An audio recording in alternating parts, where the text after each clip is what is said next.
নমস্কার। আজকে আমরা 30 নম্বর পাতের অঙ্কগুলো করব। তো দেখো, প্রশ্নে বলেছে যে ফাঁকা ঘরে সংখ্যা লিখি। তো দেখো, প্রথম সংখ্যাটা কি দেওয়া আছে 404, মাঝে কোনো সংখ্যা দেওয়া নেই, আর তারপরের সংখ্যাটা দেওয়া আছে 406। তাহলে 404-এর পরের সংখ্যাটা কি না 405। কী করে পেলাম না এক যোগ করে পেলাম।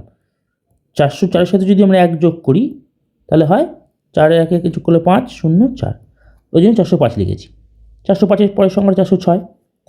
এবার দেখো, প্রথম সংখ্যাটা কি দেওয়া আছে 207, তারপরের সংখ্যাটা দেওয়া নেই, তারপরের সংখ্যাটা দেওয়া আছে 209। তাহলে 207-এর পরের সংখ্যাটা কী হবে 208। 208 আমরা পেলাম কী করে না 207-এর সাথে এক যোগ করে পেলাম।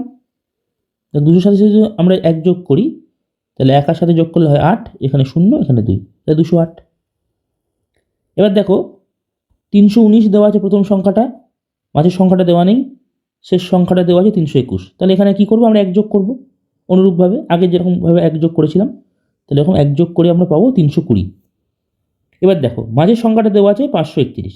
তাহলে আগের সংখ্যাটা কি, আগে যেতে গেলে আমরা কী করতে হয়, পিছনে যেতে গেলে এক বিয়োগ করব। তাহলে 531 থেকে আমরা কী করবো না এক বিয়োগ করে দেবো। এক বিয়োগ করলে কত হয়, একে একে বাদ গেলে এখানে 0, এখানে 3 নামলো, এখানে 5, তাহলে 530। তাহলে এখানে হবে 530। আর 531-এর পরের সংখ্যাটা পাবো কী করে না 531-এর সাথে আমরা এক যোগ করব। তাহলে এক যোগ করলে কী হয়, একে একে যোগ করলে হয় 2, 3 নামলো আর 5, তাহলে 532। এবার দেখো এই অঙ্কটা, প্রথম সংখ্যাটা দেওয়া আছে 199, তাহলে পরের সংখ্যাটা পাবো কী করে এক যোগ করে পাবো। তাহলে 199-এর সাথে যদি আমরা এক যোগ করি তাহলে কী হয়, 9 একে যোগ করলে হয় 10, হাতে রইল 1, 1 আর 9 যোগ করলে আবার হয় 10, হাতে রইল 1, আর একে একে যোগ করলে হয় 2, তাহলে 200। তাহলে 199 এর পরের সংখ্যাটা 200, আর দেখো পরেরটা 201 দেওয়াই আছে। এবার দেখো এখানে শেষ অঙ্কটা দেওয়া আছে 181। তাহলে এর ঠিক আগের সংখ্যাটা পাবো কী করে না 181 থেকে আমরা এক বিয়োগ করব। তাহলে বিয়োগ করি, তাহলে ওই যে 181 লিখলাম, এর থেকে এক বিয়োগ করছি। তাহলে 1-এর থেকে এক বিয়োগ করলে 0, এখানে 8 নামলো, এখানে 1 থাকলো, তাহলে এখানে বসবে 180। তাহলে এখানে তো 180 হলো, তো এর আগের সংখ্যাটা পাবো কী করে, এর থেকে আবার এক বিয়োগ করব। তাহলে এই যে 180 বেরিয়েছে, এর থেকে আবার আমরা এক বিয়োগ করে দেবো। তাহলে এখানে হবে 9, হাতে রইল 1, এখানে হলো 7, এখানে হলো 1, তাহলে 1 7 9, মানে 179। এবার দেখো মাঝের সংখ্যাটা দেওয়া আছে 780, এটা 780 দেওয়া, তাহলে এদিকে সংখ্যাটা পাবো কী করে, এদিকে সংখ্যাটা এক বিয়োগ করব। তাহলে 780 থেকে আমরা এক বিয়োগ করব, এক বিয়োগ করে থাকে এখানে 9, এখানে 7, এখানে হলো 7, তাহলে 7 7 9, মানে 779। আর এদিকে যেতে গেলে আমরা কী করবো এক যোগ করব।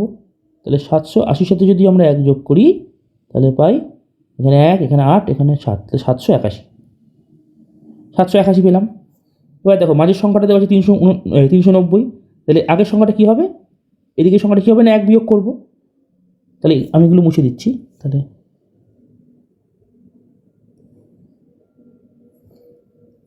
ধরো 390 ছিল, এর থেকে আমরা কী করছি এক বিয়োগ করছি। তাহলে এক বিয়োগ করে থাকে এখানে 9, এখানে 8, এখানে 3, তাহলে 389। আর 390-এর সাথে আমরা কী করবো এক যোগ করবো, পরের সংখ্যাটা কী হয় এক যোগ হয়, তাহলে 391। এই হয়ে গেল। এবার দেখো পরের প্রশ্নে জিজ্ঞাসা করেছে ঠিক আগে ও পরে লিখি। দেখো প্রথম সংখ্যাটা কী দেওয়া আছে 247 দেওয়া আছে এখানে। তাহলে এর আগের সংখ্যাটা পেতে গেলে কী করতে হবে, আমাদের এক বিয়োগ করতে হবে। তাহলে বিয়োগ করলে কী হয়, 7 থেকে এক বাদ দিলে থাকে 6, এখানে 4, এখানে 2, তাহলে এখানে বসবে 2 4 6। আর একটু ভালো করে লিখছি, 2 4 6। আর পরের সংখ্যাটা কী হবে না দেওয়া ছিল 247, এর থেকে পরেরটা কী হবে এক যোগ করতে হবে। তাহলে এক যোগ করি, তাই 7-এর সাথে এক যোগ করলে হয় 8, 4 2 2 248। এবার দেখো এখানে দেওয়া আছে 301, এদিকে যেতে গেলে কী করতে হবে এক বিয়োগ করতে হবে। তা এক বিয়োগ করে কত হয় 300 হয়। আর এদিকটা কী হবে এক যোগ হবে, তাই 301-এর সাথে এক যোগ করলে কত হয় 302।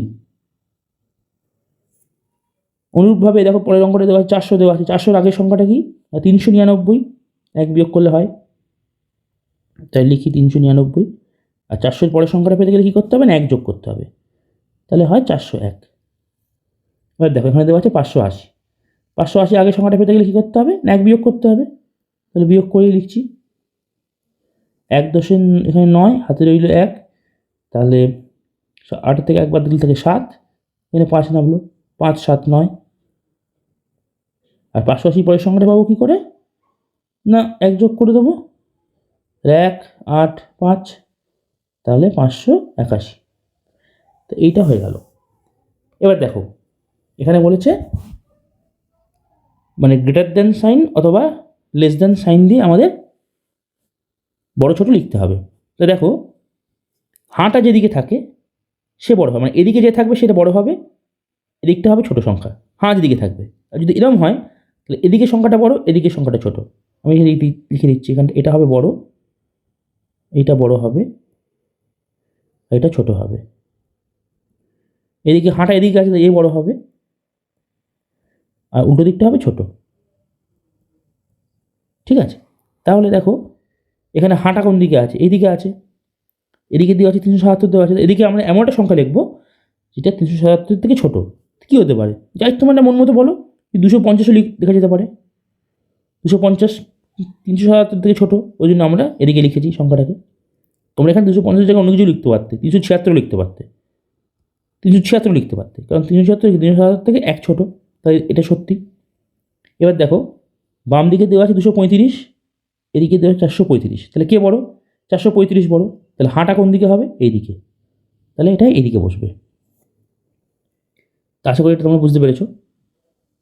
পরের পৃষ্ঠের অঙ্কগুলো আমি পরের ভিডিওতে আলোচনা করছি। ভিডিওটি দেখার জন্য ধন্যবাদ।